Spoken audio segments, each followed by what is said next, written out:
الحمدللہ، سب تعریفیں اس رب کائنات کے لیے ہے جس نے ہمیں بے مقصد پیدا نہیں کیا بلکہ اپنی عبادت اور اپنے دین کے پیغام کو دنیا تک پہنچانے کے لیے چنا۔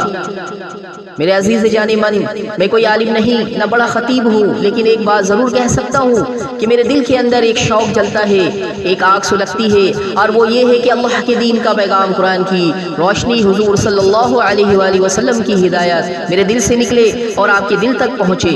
واللہ یہ شوق میرا ذاتی نہیں، یہ اللہ کی طرف سے دیا گیا ایک امانت ہے۔ میں دلی گہرائیوں سے چاہتا ہوں کہ اپنے رب کے دین کو سمجھوں اور سمجھاؤں، سنوں اور سناؤں، اور اپنی زندگی کا ہر لمحہ اسی خدمت میں گزار دوں۔ یاد رکھیے، یہ دین کسی ایک فرد کا نہیں، یہ ہم سب کا ہے، اور اگر آج ہم نے قرآن کے ان پیغاموں کو دل سے نہ سنا تو کل قیامت کے دن یہی قرآن ہمارے خلاف گواہ بنے گا۔ دل میں عجب سی تڑپ ہے، زباں پہ عجب سا نور ہے، یہ سب کچھ میرا نہیں، یہ رب کی دی ہوئی دستور ہے۔ قرآن کی ہر آیت چراغ ہے راہوں کا، سنت محمد صلی اللہ علیہ وآلہ وسلم ہے اجالا دلوں کا۔ میں گدا ہوں اس در کا جو سب کا سہارا ہے، میرا سرمایہ یہی ہے کہ دین کا نعرہ ہے۔ میں نہ اپنی بڑائی کے لیے کہہ رہا ہوں، میں تو بس اللہ کی خوشنودی کے لیے کہہ رہا ہوں۔ یاد رکھو عزیز جان من، جو بات دل سے نکلے وہ دل تک اترتی ہے، اور جو زبان صرف دکھاوے کے لیے بولے وہ کانوں سے آگے نہیں گزرتی۔ لہٰذا آج میں جو کچھ کہنے جا رہا ہوں وہ میرا نہیں بلکہ اللہ اور اس کے رسول صلی اللہ علیہ وآلہ وسلم کا پیغام ہے۔ میری دعا ہے اللہ تعالیٰ مجھے بھی اس پر عمل کرنے والا بنائے اور آپ سب کو بھی اس کی روشنی میں زندگی گزارنے والا بنا دے، آمین۔ عزیز جان من، آج کی اسپیشل کلاس سورہ بقرہ کی آخری 2 آیت سے متعلق ہے۔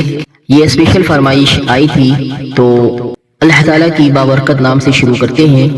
بسم اللہ الرحمن الرحیم، شروع اللہ کا نام لے کر جو بڑا مہربان نہایت رحم کرنے والا ہے۔ سورہ بقرہ کی آخری 2 آیت عربی متن پیش کیا جا رہا ہے۔